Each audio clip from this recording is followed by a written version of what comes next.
I was young and I was new to dating and I didn't know what was normal, what was expected of me as a partner.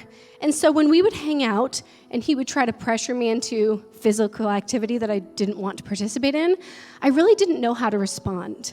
Sometimes I would just get uncomfortable. I would just try to deflect his movements. And other times I would actually say no. And he didn't respect my no. I was enduring pretty severe sexual abuse by this boyfriend of mine. But not just that. There was verbal abuse and emotional abuse. I was constantly anxious. I was depressed. I couldn't focus on school or my goals or my own well-being. He was around all the time. He was also very possessive and had extreme mood swings, so I was constantly afraid to upset him. And then one day, my parents witnessed him yell at me so loudly, and I thought they were going to be bothered. I thought they were going to reach out and try to help me, but they didn't know what to do. And instead, they turned to me and they said, "Ashley, both of you get out, and you're not welcome at our house anymore." And so there I was at 18 years old, and I had nowhere to go. No money in the bank, no support system, no place to sleep. At that point in my life, I took a big overview of everything I'd gone through, and I really believed, maybe I'm just not supposed to be successful like other people. Maybe I'm just destined to struggle. Maybe I'm destined to be a victim, and I just have a different path in life. And I almost started to accept it. And so I finally made this courageous decision to try to break up with him. And he accepted it. He said, "I'm so sorry. I don't know why I act this way." And he packed his bags and he left. And I thought I was free.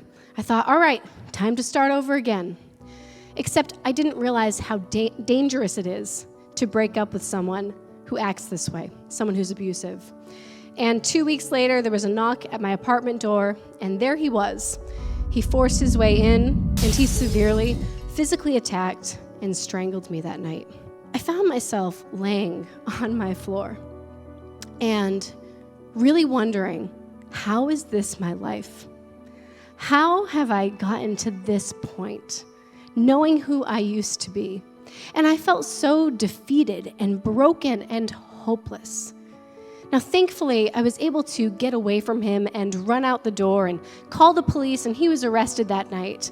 For many victims, they come to a breaking point where suddenly the police are there, they're questioning it. You start to take on the blame and say it was my fault, hoping that will, satisfy the police. And then the other person almost always is the opposite. They're relaxed, they're calm, and they play this pity card.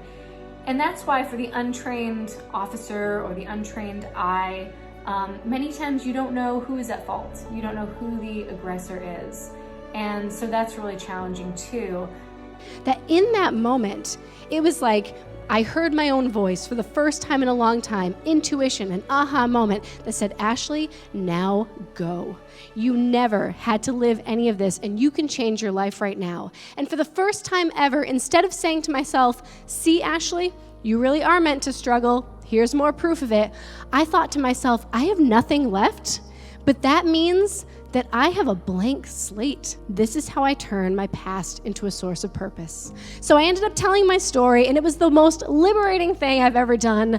It was healing, it was empowering, and I ended up having people from the audience come up and say, "I went through something similar. Thank you for sharing your story." Focusing on self-care, being honest with yourself, surrounding yourself with more positive friends and role models, or working on your mindset. Maybe one of those stands out to you, and today you say, "I'm going to pick one and set some goals around it."